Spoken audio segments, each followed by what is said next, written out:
it's Nina. Hello and welcome again on nowiknow channel. And in today's video, I'm going to show you how to use TikTok text to speech. So let's get started.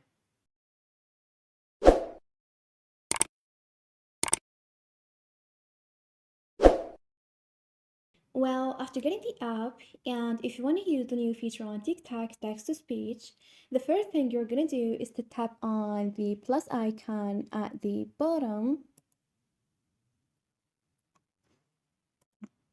And here you can either upload a video from your gallery as you can record a new video. So here, for example, I'm just going to record a new video.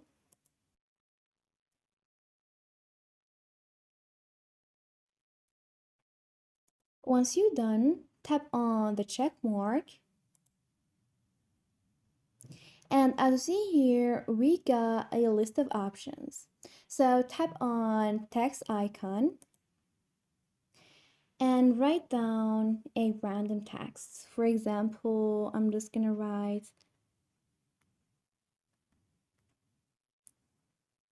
now once you're done, tap on done at the top right corner and this will pop up. So here we got text to speech option. Now tap on it.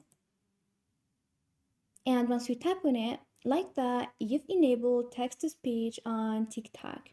Now, if you just want to cancel it, you can simply tap on the text and then hit cancel. And this is it. This is how to enable text to speech on TikTok. Thanks for watching. See ya.